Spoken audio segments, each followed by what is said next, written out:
السلام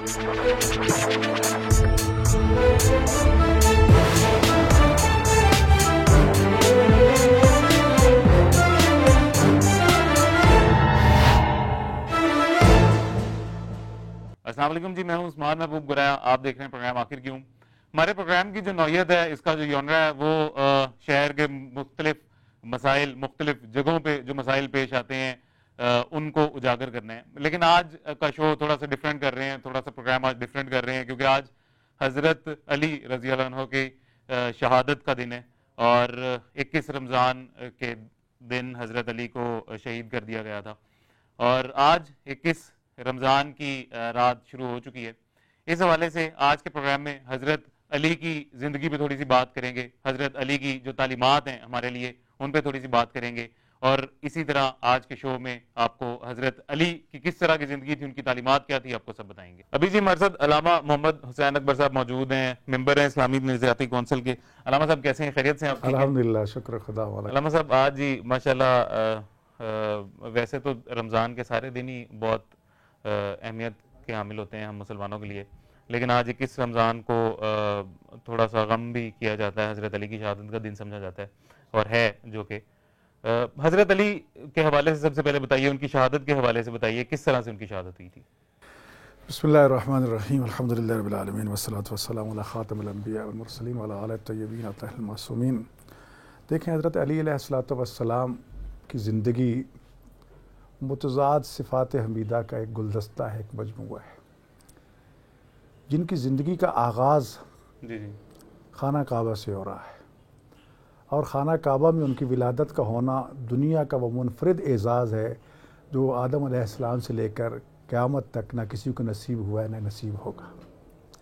یعنی اور پھر دوسرا بڑا اعزاز یہ ہے کہ ولادت کے بعد سب سے پہلی نظر جو پڑی ہے وہ سرکار خاتم المرسلین صلی اللہ علیہ وسلم کے چہرہ انور پہ پڑی ہے، اور پھر یہ اعزاز ملا ہے کہ ان کی آغوش میں ان کا لعاب دہن چوس چوس کے پروان چڑھے.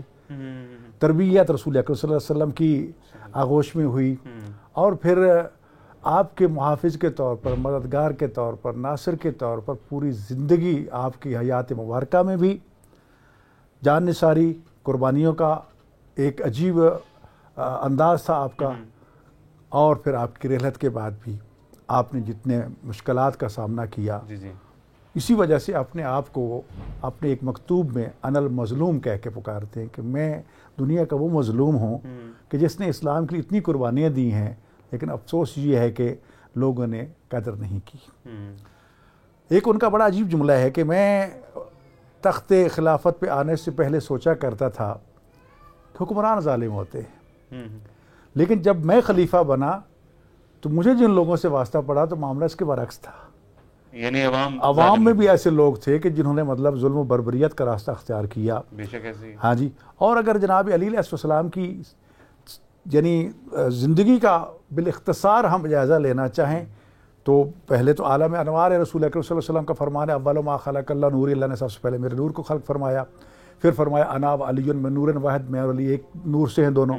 جی، تو نور اول کے حوالے سے آپ کی خلقت ہے. پھر انوار کا جو سلسلہ ہے یہ مختلف حجاب ہے قدرت میں رہا اور مختلف ادوار میں گزرتا ہوا حضرت آدم علیہ السلام کے صلب اقدس میں پہنچا، اور پھر ان اسلاب طاہر اور اسلاب ارحام مطہرہ. یہ ایک بات میں بہت واضح کرنا چاہتا ہوں کہ جتنے بھی خدا نے انبیاء بھیجے ہیں اور جتنے بھی ان انبیاء یا ان اولیاء کی مائیں ہیں، ان انبیاء کے صلب بھی طیب و طاہر تھے، اور ان کی ماؤں کے رحم جو ہیں وہ بھی طیب و طاہر تھے، وہ ہر قسم کی نجاست سے پاک تھے. بے شک. جی، نہ تو کفر کے وہ مرتکب ہوئے، نہ شرک کے مرتکب ہوئے، نہ کسی گناہ کے، نہ کسی چیز کے.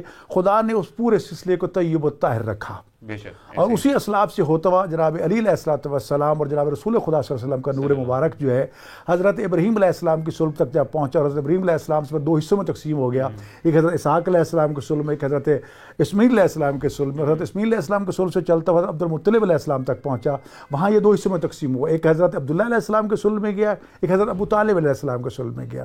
حضرت عبداللہ علیہ السلام کے صلب اطہر سے خاتم النبیین صلی اللہ علیہ وسلم کی ولادت و سعادت ہوئی، انہوں نے ظہور فرمایا. اور جناب علی علیہ السلام جناب ابو طالب علیہ السلام کے صلب اطہر سے اور حضرت فاطمہ بنت اسد کے رحم مبارک سے بیت اللہ میں تشریف لائے.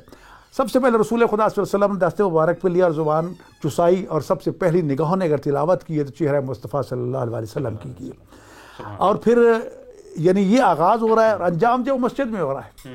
اس لیے علامہ اقبال کا مشہور شعر ہے کثیرہ میسر رشدی سعادت بقابہ ولادت و مسجد شہادت، کہ یہ سعادت کائنات میں کسی کو نہیں ملے۔ اس کا آپ نے ترجمہ بھی بتانا ہے، کیونکہ ہماری جو ساری آڈینس ہے وہ میرے جیسی ہی ہے، ان کو اردو کے علاوہ کچھ بھی نہیں آتا، کیونکہ اب یہ علامہ اقبال رحمہ کا یہ مشہور شعر ہے، فارسی کا شعر ہے ان کا، کہ یہ سعادت کسی کو بھی پوری کائنات میں میسر نہیں ہوئی، حتیٰ کہ انبیاء کو، اوصیاء کو، اولیاء کو، جو حضرت علی علیہ السلام کو میسر ہوئی ہے۔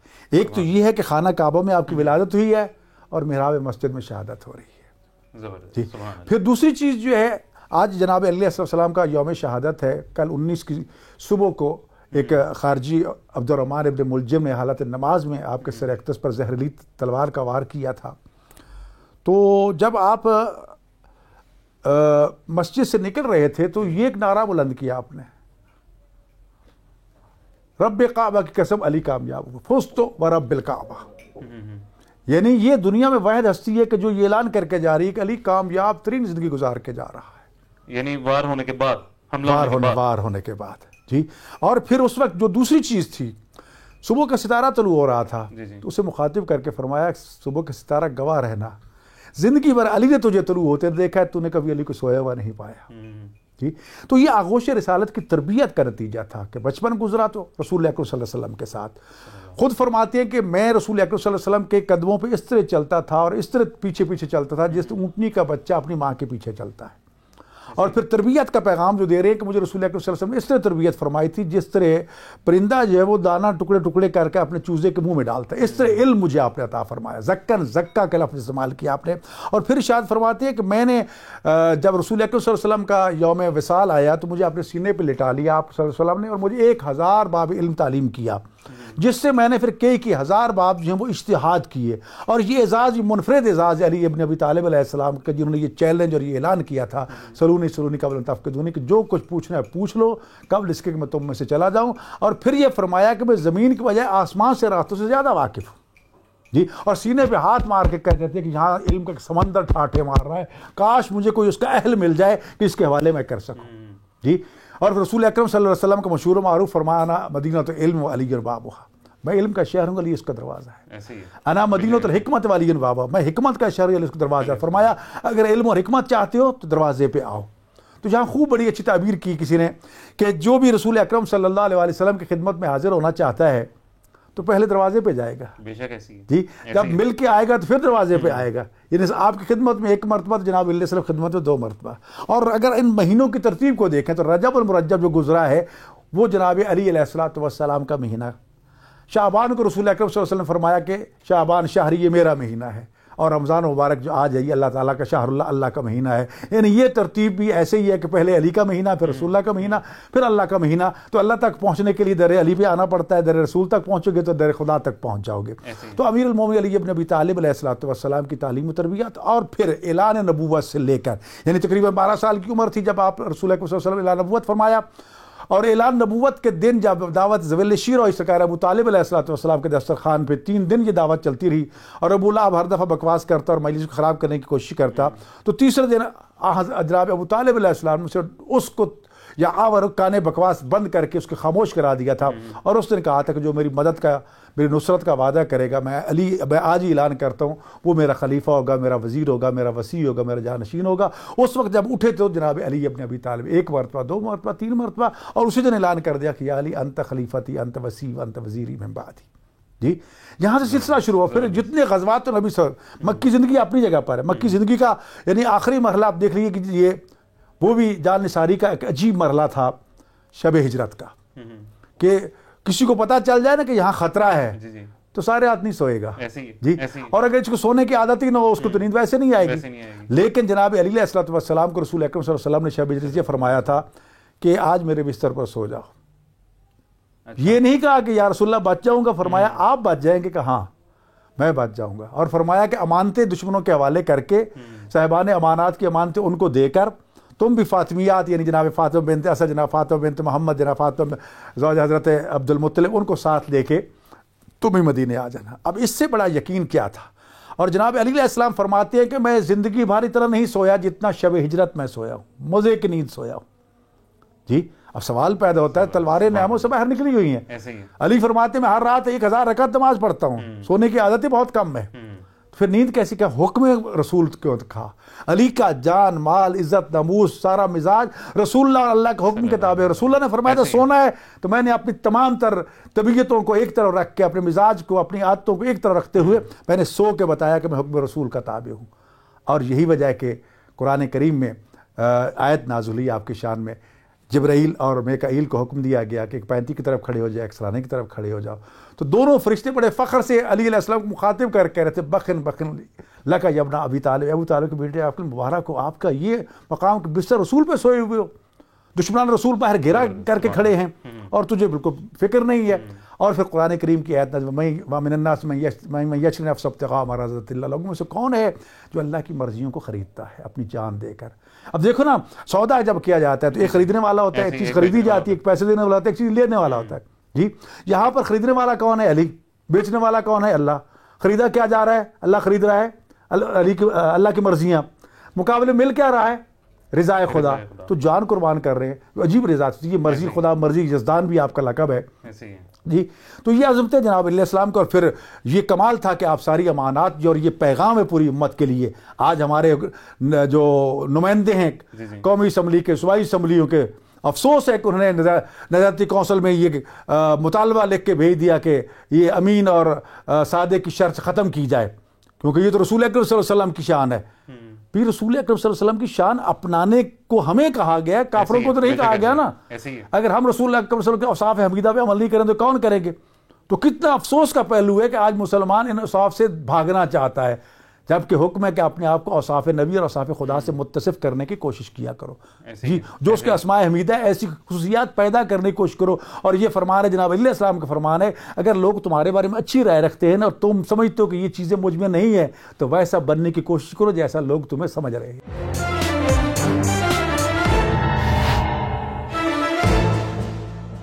بے شک ایسی ہے. علامہ صاحب یہ ایک بات میں نے سنی ہے، پتہ نہیں یہ آپ مجھے بتائیں گے کس قدر یہ بات سچی ہے یا روایات میں کس قدر اس کا ذکر کیا گیا ہے. یہ کہا جاتا ہے کہ جب حضرت علی پہ حملہ کیا گیا تھا، جب وہ زخمی ہو گئے تھے، تو تب کسی حکیم نے یہ کہا تھا کہ ان کا علاج دودھ سے ہے. تو سارے شہر کے بچے کٹورے لے کے دودھ جمع کر کے حضرت علی کے پاس تشریف لے آئے تھے کہ شاید میرے لائق دودھ سے ان کا علاج ہو جائے گا. دیکھو عثمان صاحب، جناب امیر المومنین علی ابن ابی طالب علیہ الصلوۃ والسلام، جیسے شروع میں نے عرض کیا کہ متصاد صفات کا ایک گلدستہ ہے. ایک طرف تو مزدور ہیں اور ایک طرف خلیفہ وقت ہے. جی جی. ایک طرف مجاہد اور ایک طرف عبادت گزار ہے. نہ کوئی عبادت میں ان کا ثانی ہے، نہ کوئی حکومت میں ان کا ثانی ہے. جی علم کی طرف دیکھو تو میدان علم میں ان جیسا کوئی نہیں ہے. عبادت میں دیکھو تو مسلح عبادت پہ اس طرح تڑپتے ہوئے نظر آتے ہیں. حضرت ابی درداء کی روایت ہے کہ ایک رات میں نے کسی کی چیخنے کی، تڑپنے کی آواز سنی تو میں اس آواز کی طرف متوجہ ہو کے جب جا کے دیکھا تو علی مسلح عبادت پہ تڑپ کے بے ہوش ہو رہے تھے.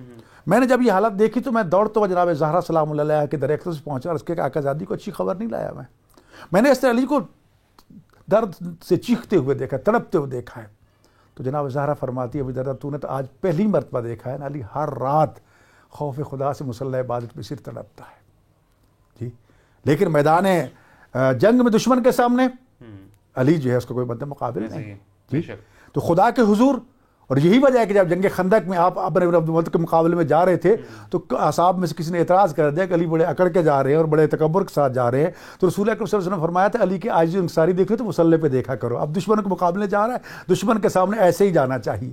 جی تو علی ابن ابی طالب علیہ السلام وہی جنگ خندق میں جب رسول اکرم صلی اللہ علیہ وسلم نے روانہ کیا تو فرمایا تھا برز الایمان کل الکفر، کل کا کل ایمان کل کفر کے مقابلے میں جا رہا ہے. اور جب عمرو بن عبد ملعون کا سر قلم کر کے آپ کے قدموں میں آ کے پھینکا تو فرمایا تھا ضربت علی فی یوم الخندق افضل من عبادت ثقلین. علی کی ایک ضربت جو ثقلین کی بندگی سے افضل ہے. اس جنگ خندق میں بھی آپ کے سر اقدس پہ ایک ضرب لگی تھی. اچھا سر زخمی ہو گیا تھا. رسول اکرم صلی اللہ علیہ وسلم نے جناب علیہ السلام کے سر سے خون کو بھی پاک کیا اور رو پڑے. جناب علیہ السلام پوچھا یا رسول اللہ کوئی بات نہیں، میدان جنگ میں زخم لگتے رہتے ہیں، اب رو کیوں پڑے؟ فرمایا مجھے ایک اور زخم یاد آ گیا ہے. کون سا؟ وہ مسجد کوفہ کا زخم کہ جب آپ نماز پڑھا رہے ہوں گے تو ایک خارجی آپ کے سر پہ زہریلی تلوار سے وار کرے گا، اسی جگہ پہ زخم ہوگا، لیکن پھر تم بچ نہیں سکو گے۔ اس زخم کو یاد کر کے رہی بات یہ ہے کہ جب آپ خلیفہ بنے، ویسے بھی بہرحال یتیمون الطعام علی حب مسکین و یتیم و اسیرا، خاندان اہل بیت کی سخاوت کا قصیدہ ہے قرآن کریم کہ یتیموں کو کھانا کھلاتے ہیں، مسکینوں کو، قیدیوں کو، خود بھوکے رہتے ہیں، کیونکہ یہ کریم ہے۔ کریم اسے کہتے ہیں جو خود نہیں کھاتا دوسروں کو کھلاتا ہے، سخی ہوتا ہے جو خود بھی کھاتا ہے دوسروں کو بھی کھلاتا ہے، تو یہ کریم تھے، خود بھوکے رہتے تھے لیکن دروازے پہ آنے والے کو واپس نہیں لوٹاتے تھے۔ لیکن جب مسند خلافت آپ کو ملی تو اس وقت علی بن ابی طالب کی جو سب سے بڑی خصوصیت، ایک تو یہ کہ بیت المال کی آخری پائی جب تک مستحق تک پہنچا نہیں دیتے تھے اس وقت بستر پہ نہیں جاتے تھے۔ یہ نہیں ہے کہ کل دے دوں گا، نہیں، آج ہی پہنچنا چاہیے جی۔ علی بن ابی طالب السلام، دوسری چیز یہ تھی کہ فرمایا کہ میری خلافت کے دور میں اگر کوئی بھوکا سوئے گا تو روز قیامت مجھ سے پوچھا جائے گا۔ اور جب آپ نے اپنا دارالخلافہ مدینہ منورہ سے کوفہ میں تبدیل کیا تو یہ جو آپ نے روایت بیان کی بالکل ایسے ہی ہے۔ آپ رات کی تاریکی میں بیوگان کے گھروں میں، یتیموں کے گھروں میں کھانا پہنچا کے آتے تھے، چیزیں پہنچا کے آتے تھے، لوگوں کو پتہ نہیں ہوتا تھا کون ہے کون نہیں ہے۔ اور جب 19 کی صبح کو آپ کو ضرور لگی اور امام حسن علیہ السلام نے نماز جماعت کروائی اور آپ نے بیٹھ کے نماز پڑھی تو آپ کو جب سہارا دے کے لایا گیا تو یہ بھی علی بن ابی طالب کی حقوق شناسی تھی کہ جب آپ کا قاتل گرفتار کر کے لایا گیا تو اب قیدی ہو چکا ہے، تو آپ کے لیے جو شربت یا دودھ لایا گیا تھا کہلے پہلے اس کو پلاؤ جی۔ اور یہ روایت دنیا میں سب سے پہلے علی نے قائم کی کہ قاتل کو شربت پلانے والا کون ہے؟ علی بن ابی طالب، اس لیے کہ اب وہ قیدی ہے، میں خلیفہ ہوں، میری قید میں اس وقت ہے۔ اور پھر یہ آپ نے یہ پیغام ہے دنیا والوں کے لیے کہ کل جب آپ کو ضرب لگی اور آپ زخمی ہوئے تو بنی عبد المطلب جو تھے وہ تلواریں لے کر نکل آئے سامنے کہ ہم انتقام لیں گے۔ فرمایا خبردار، کسی کو میں اجازت نہیں دیتا، اگر میں زندہ رہا تو حق قصاص مجھے حق حاصل ہے کہ میں خود قصاص لوں، اور حسن بیٹے اگر میں شہید ہو جاؤں تو کیونکہ اس نے مجھے ایک ضرب لگائی ہے، تو نے بھی ایک ضرب لگانی ہے اس کو جی۔ اور خبردار، سختی سے منع کر دیا کہ بنی عبد المطلب جو ہے تلواریں لے کر نکل آئیں کہ علی کو قتل کر دیا گیا ہے، نہیں خبردار، میں کسی کو اجازت نہیں دیتا۔ یعنی اس طرح امن عامہ کو بھی قائم رکھا، اس طرح قیدی کے حقوق بھی پورے کیے، اور پھر یہ دودھ پلا کے، شربت پلا کے ان کو ثابت کر دیا۔ اب کیونکہ ہر روز یتیموں کو جب کھانا ملتا تھا تو بچے سمجھتے تھے کہ ہمارا باپ ہے جی۔ علی کو یتیموں کا باپ کہا جاتا تھا، یہ آپ کا لقب تھا جی، ابو الایتام یعنی یتیموں کا باپ، یتیموں کا باپ۔ تو کوئی گھر ایسا نہیں ہوتا تھا جس گھر میں کھانا یا ان کی چیزیں نہیں پہنچتی تھی۔ لیکن جب 19 کی صبح کو ضربت لگی، آپ زخمی ہوئے اور زخمی حالت میں گھر میں پہنچے تو ظاہر ہے کہ شہزادے بھی آپ کی تیمارداری میں مصروف ہو گئے، کھانا پہنچانے والا نہیں تھا، تو بچے رو رو کے پوچھتے تھے کہ وہ ہمارا باپ کہاں ہے جو ہر روز کھانا لاتا تھا جی، تو جو دودھ لاتا تھا۔ جب یہ خبر پہنچی اور حکیم نے یہ کہا کہ آپ کا زخم اتنا گہرائی تک جا چکا ہے، زہر بہت گہرائی میں پہنچ چکا ہے، اس کا علاج دودھ ہے، تو جب یہ خبر وہاں بچوں تک پہنچی تو اپنا دودھ اٹھا کے لے کے آئے، دروازے پہ پہنچ گئے کہ اگر ہمارے اس دودھ سے ہمارا یہ باپ بچ جاتا ہے تو اس سے بڑی سعادت کیا ہے۔ اس لیے ابو الایتام اور بچوں کو دودھ لانا روایات میں موجود، لیکن اس وقت علی علیہ السلام شہید ہو چکے تھے ٹھیک۔ جناب علی علیہ السلام کا میں وہی عرض کرتا ہوں کہ جب چند دن وہ زخمی رہے تو ان میں بھی آپ نے وصیتیں فرمائی تھی، ایسی اپنے شہزادوں کو وصیت فرمائی تھی، کون للظالم خصما للمظلوم عونا، میرے شہزادوں ہمیشہ ظالم کا دشمن رہنا، مظلوم کا حامی بننا۔ یہ بھی فرمایا کہ ظالم کی مدد بھی کرو، مظلوم کی مدد بھی کرو۔ کہا مولا وہ کیسے؟ کہا ظالم کو ظلم سے بچا کے، روک کے، خبردار ظلم نہ کرو تاکہ گناہ سے بچ جائے، جہنم میں نہ جائے، اور مظلوم کو، ظالم کو ظلم سے بچا کر ٹھیک۔ یہ وہ نصیحتیں تھی جو آپ کی طرف سے تھی۔ اور آپ کی غذا کیا تھی؟ جب 19 کی صبح کو سحری کھانا چاہتے تھے تو جناب ام کلثوم جو آپ کی بیٹی تھی، باری تھی، کبھی کسی بیٹی کے گھر میں کھانا، کبھی کسی بیٹی کے، کسی بیٹے کا، تو آپ نے آپ کے سامنے دودھ رکھ دیا، روٹی رکھ دی اور نمک رکھ دیا۔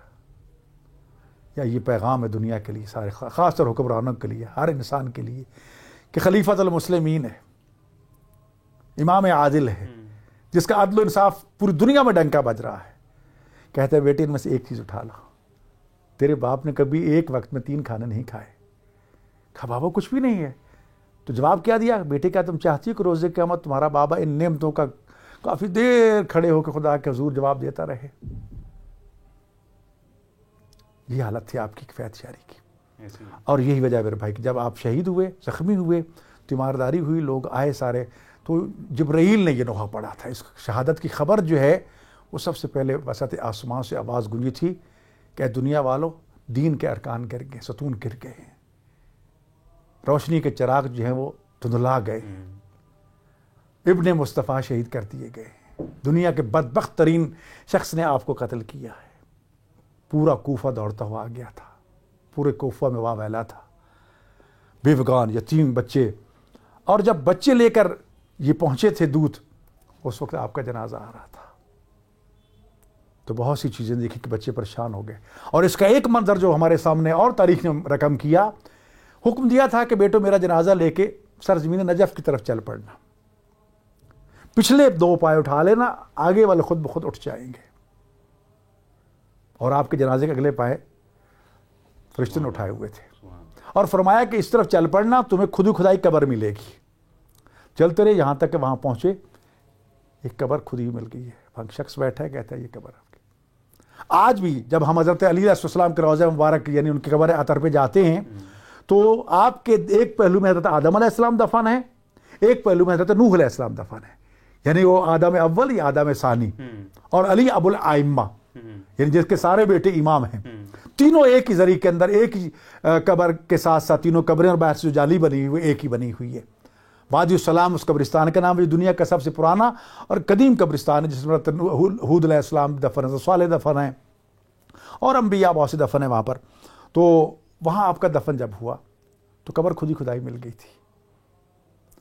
اب جب آپ اپنے بابا کو امام حسن دفن کر کے آ رہے تھے, تو واپسی پہ دیکھا ہے خرابے سے کسی کے رونے کی آواز آ رہی ہے, بین کر کے رو رہا تھا, وہ میرا محسن کہاں چلا گیا, وہ میری کفالت کرنے والا, تو مجھ سے کیوں روٹ کیا ہے, آج تیسرا دن ہے تو نہیں آیا. جب امام حسن علیہ السلام نے یہ آواز سنی تو خرابے کی طرف چل پڑے, دیکھا کہ نابینا اپاہج زار و قطار رو رہا ہے. کہا کس کو رو رہے ہو؟ کہا میرا ایک محسن تھا جو ہر روز پورے وقت پہ آتا تھا, لقمے بنا بنا کے مجھے کھانا دیتا تھا, آج تیسرا دن ہے وہ نہیں آیا. کہا اس کا نام کیا تھا؟ کہ میں نے کبھی نام پوچھا نہیں تھا, اس نے بتایا نہیں ہے. کہا اس کی کوئی نشانی کوئی اور؟ کہا اتنا ضرور ہے, جب بھی وہ یہاں آتا تھا تو یہاں کا ذرہ ذرہ السلام علیکہ یا ابو الحسن کہہ کے سلام کیا کرتا تھا, اے حسن کے بابا آپ پہ سلام ہو. فرمایا میں وہی حسن ہوں جس کا بابا تھا وہ, اس کو دنیا والوں نے شہید کر دیا, قتل کر دیا ہے. یہ سننا تھا, چیخ مار کے کہتا ہے, کہتے ایسے کریم انسان بھی قتل کیے جاتے ہیں, اور وہیں روح پرواز کر گئی اس شخص کی. ٹھیک, تو یہ حالت تھی جناب علیہ السلام کی. اور میدان علم میں دیکھو تو علی جیسا کوئی بھی نہیں. علی کا یہ نہج البلاغہ آپ کے یعنی خطبات ہیں, اس میں آپ کے مکتوبات ہیں, آپ کے کلمات قصار ہیں. یہ تو چھوٹی سی کتاب ہے جس کو آج تک دنیا نہیں سمجھ سکی. یہ حالانکہ شیخ مفید علیہ الرحمہ نے اپنے شاگرد سید رضی علیہ الرحمہ کو یہ کہا تھا کہ یہ دینی طالب علم ہم چاہتے ہیں کہ عربی ادب بھی سیکھیں اور اس میں ان کو اخلاق بھی مل جائے, لہٰذا مولا علی علیہ السلام کے جو کلمات ہیں, خطبات ہیں, ان میں سے چیزیں چن چن کے اس میں جمع کر دو. تو انہوں نے چند چیزوں کا مجموعہ جمع کر دیا تھا. یہ مختصر سا کتاب چبھی آج تک دنیا نہیں سمجھ سکی. اب اس کو ایک ہمارے عالم ہے سید باقر, انہوں نے مکمل کیا ہے. وہ خطبات بھی پورے کیے جو ادھورے تھے, وہ کلمات بھی پورے کیے ہیں, وہ مکتوبات بھی ڈھونڈ ڈھونڈ کے حوالے ساری اب کتاب مکمل کر دی ہے, اور اب وہ 7 جلدوں میں چھپی ہے. انہوں نے جو اقوام متحدہ کے جنرل سیکریٹری ہیں ان کو جا کر وہ پیش کی, اور جنرل سیکریٹری جو ان کو دروازے پہ ریسیو کرتا ہے, دروازے پہ آ کے سی آف کرتا ہے, اور ریٹن اور ریکارڈڈ تاثرات یہ دیتا ہے کہ اقوام متحدہ کی لائبریری میں اس سے بڑا کوئی قیمتی خزانہ نہیں ہے. علی ابن ابی طالب علیہ السلام نے نظام حکومت جو دیا ہے تحریری صورت میں دیا ہے. میں نے اس کی شرح لکھی ہے مرتضوی نظام حکومت کے نام سے, تقریباً تمام پارلیمنٹریوں کو میں بھیجتا ہوں, وزیروں کو بھیجتا ہوں. اور جب پاکستان کے ججز کے لیے ضابطہ اخلاق کی بات بنی تو میں نے وہیں سے لیا. اسلامی ذاتی کونسل کے لیے مولا علی علیہ السلام نے جو قاضیوں کے لیے, ججوں کے لیے ضابطہ اخلاق بنایا تھا, وہی اٹھا کے دے دیا کہ یہ اس سے بڑا, کیونکہ رسول اللہ صلی اللہ علیہ وسلم نے فرمایا تھا یا علی انت اقصی امت میں بعدی, علی تو میرے بعد سب سے بڑے قاضی ہو, جی عالم امت میں بعد سب سے بڑے عالم تم ہو, جی. تو لہٰذا علی سے بہتر کو ضابطہ اخلاق نہیں دے سکتا. آج ہمارے قاضیوں کی حالت بھی آپ کے سامنے ہے. کاش ہم ان کی تعلیمات پہ عمل کرتے تو آج نظام قضا کچھ اور ہوتا. جی جناب علی علیہ السلام کے ایک گورنر, بصرہ کے گورنر نے کسی وڈیرے کے ہاں جا کے کھانا کھا لیا, کسی نے دعوت کی, چلے گئے. جناب علی علیہ السلام خبر پہنچی, فوراً اس کا ایکشن لیا. اچھا تم لوگوں کے گھروں میں جا کے کھانا کھاتے ہو, اس کا مطلب کل تم ان کی رعایت بھی کرو گے ان کے ساتھ. اچھا مولا علیہ السلام نے سختی سے اس کا نوٹس لیا. اور جب جناب مالک اشتر کو وہ مکتوب لکھا تو اس کا انداز اس طرح تھا کہ سب سے پہلے کیا لکھتے ہیں, ہے نا, کہ خط کس کی طرف سے ہے. آج کل تو سوشل میڈیا آ گیا, اس میں اپنے واٹس اپ کر دیا, لیکن اس وقت باقاعدہ خط لکھے جاتے تھے. کون لکھ رہا ہے, کس کی طرف لکھا جا رہا ہے, کب لکھ رہا ہے, یہ ساری چیزیں مہر لگائی جاتی تھی. تو جناب علیہ السلام جب وہ خط لکھا تو کہتے ہیں کون لکھ رہا ہے, من امیر المومنین عبداللہ علی ابن ابی طالب. کہ یہ خط جو ہے اللہ کے بندے امیر المومنین علی ابن ابی طالب کی طرف سے. کس کے نام؟ مالک اشتر کے نام. اس میں یہ پیغام دے دیا کہ عبداللہ کہہ کے بتا دیا کہ میں بھی کسی کا بندہ ہوں, میں نے اپنے اللہ کو جواب دینا ہے. امیر المومنین کہہ کے بتا دیا تم میرے سامنے جواب دے ہو جی. اور اس کو مخاطب کر کے یہ کہا تھا کہ تمہیں اس طرف بھیج رہا ہوں جہاں تمہیں دو قسم کے لوگوں سے واسطہ پڑے گا. ایک تو تیرے دینی بھائی ہوں گے, ہم فکر, اس سے تو ظاہر فطری چیز ہے, تمہیں محبت ہوگی. ایک وہ گروہ ہوگا جو تیرے دین کو, تیرے ایمان کو, تیرے اسلام کو نہیں مانتا, لیکن تیرے شہری ہونے کے ناطے, تیرے رعایا ہونے کے ناطے ان کے حقوق بھی اتنے ہیں جتنے ایک مسلمان کے ہیں. وہاں پر تفریق نہیں کرنے کی یہ غیر مسلم ہے یا تجھے نہیں مانتا, نہیں, جتنے مسلمان کے حقوق ہیں اتنے مسلم ریاست میں رہنے والے غیر مسلموں کے حقوق بھی ہیں. یہ دنیا کے لیے ایک بہت بڑی مثال تھی جو علی علیہ السلام نے قائم کر کے بتائی تھی. آج جو ہمارے علماء وحدت کے لیے کام کرتے ہیں, اتحاد کے لیے کام کرتے ہیں, کبھی چرچوں میں جاتے ہیں, کبھی مندروں میں جاتے ہیں, کبھی گردواروں میں جاتے ہیں, تو یہ وہی پیغام ہے جو لے کے ہم چل رہے ہیں کہ ہمارے خلیفہ عادل امام علی ابن ابی طالب علیہ السلام نے کس طرح دنیا کے حقوق کا خیال رکھا تھا. ہم ان کے پالنے والے, تو ہمیں بھی ان لوگوں کے حقوق کا خیال رکھنا چاہیے. بے شک ایسی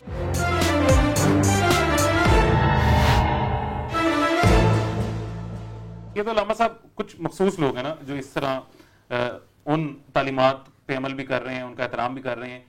کچھ بین المسالک پہ کام نہیں بھی کر رہے ہیں, بین المذاہب پہ کام نہیں بھی کر رہے ہیں, اس کے اختلاف بھی اس سے کرتے ہیں. اصل اس کی وجہ کیا ہے؟ رسول اکرم صلی اللہ علیہ وسلم نے دو ٹوک لفظوں میں کہہ دیا تھا, یا علی لا یحبک الا مومن ولا یبغضک الا منافق. علی سوائے مومن کے تیرا کوئی ماننے والا نہیں ہوگا, محبت کرنے والا نہیں ہوگا, اور سوائے منافق کے تیرا کوئی دشمن نہیں ہوگا. جو نفاق ہے نا, اور حضرت عبداللہ ابن عباس کا یہ قول ہے, کنا نعرف المنافقین ببغض علی ابن ابی طالب, کہ رسول اکرم صلی اللہ علیہ وسلم کے زمانے میں جب ہمیں منافقوں کو پہچاننا ہوتا تھا نا, تو ہم اس کے سامنے علی کا نام لیتے تھے, پتہ چل جاتا خوش ہو گیا تو مومن ہے, اگر چہرے پہ تیوریاں آ گئی ہیں تو پتہ چل جاتا یہ منافق ہے. اور جناب علی علیہ السلام کا یہ فرمان ہے کہ جو مجھ سے محبت کرتا ہے, اگر میں اپنی اس تلوار سے اس کی ناک توڑ دوں پھر بھی وہ مجھ سے محبت نہیں چھوڑے گا. کہے گا جو اس پہ علی راضی ہے مجھے وہ پسند ہے, لیکن جو مجھ سے محبت نہیں کرتا, زمین و آسمان کے درمیان جتنا خلا ہے اس کو مال دنیا سے پر کر کے اس قدموں میں ڈال دوں, مجھ سے محبت کرو, محبت نہیں کرے گا. تو خوش نصیب ہیں وہ لوگ کہ جن کے دلوں میں علی ابن ابی طالب السلام کی محبت ہے. اور رسول اکرم صلی اللہ علیہ وسلم کا یہ فرمان ہے کہ جس بندہ, جس مومن کے دل میں رائی کے دانے کے برابر بھی, اب رائی سے چھوٹا دانہ کیا ہو سکتا ہے, میرے بھائی علی ابن ابی طالب کی محبت ہے, اس پہ جہنم حرام ہے. عنوان و صحیفۃ المومن یوم القیامت حب علی ابن ابی طالب, کہ روز قیامت جب مومن کا نام اعمال دیکھا جائے گا تو لکھا ہوگا علی ابن ابی طالب کا محب ہے جی. اور کیا فرمایا کہ علی کی محبت گناہوں کو اس طرح کھاتی ہے جس طرح آگ خشک لکڑیوں کو جلا دیتی ہے. خوش نصیب ہیں وہ لوگ. رسول اکرم صلی اللہ علیہ وسلم نے یہ نہیں کہا تھا الحق و علی ولی الحق, حق علی کے ساتھ ہے, علی حق کے ساتھ ہے. اور یہ اعلان فرمایا تھا اگر فرض کر لو ساری دنیا جو ہے وہ ایک طرف ہوگی اور میرا بھائی علی تنہا کھڑا ہے, ساری دنیا کو چھوڑ دینا, علی کو نہ چھوڑنا. حق چاہتے ہو تلاش کرنا, جس علی کھڑا ہے پہچان لو کہ علی حق پر ہے. اور قرآن کے بارے میں فرمایا کہ علی قرآن کے ساتھ ہے, قرآن علی کے ساتھ ہے جی. قرآن تو ان کا قصیدہ بن کے نازل ہوا تھا. تو لہٰذا آل محمد کی شان اور عظمت جناب علی علیہ السلام کی, اور پھر ضرورت اس بات کی ہے کہ آپ کا وہ مکتوب ہے تو ہمیں اس کو نافذ کرنا چاہیے جی. آپ کے خطبات ہیں, ہمیں ان سے سبق سیکھنا چاہیے. آپ کی اخلاقی تعلیمات ہیں, چھوٹے چھوٹے کلمات ہیں, لیکن اس کے اندر زندگی کے اصول پوشیدہ ہے. کتنا جامع فرمان تھا, کسی کی دنیا کو آباد کرنے کے لیے اپنی آخرت برباد نہ کر لینا. تو رشوت لیتے ہو, چوری کرتے ہو, ڈاکہ مارتے ہو کہ بچوں کو خوشحال کر دوں, بچوں کی ضروریات پوری ہو جائے, یہ ہو جائے, ٹھیک ہے, ان کو تو وقتی طور پر سہولت مل جائے گی, روز قیامت جواب تم نے دینا ہے. ایسے ہی بے شک ایسے ہی. کسی دوست کے لیے جھوٹ بول دیتے ہو, جھوٹ بول کے اس کو تو فائدہ پہنچ گیا, تم کیا جواب دو گے روز قیامت. کسی کی دنیا کو آباد کرنے کے لیے اپنی آخرت کو برباد نہ کرو.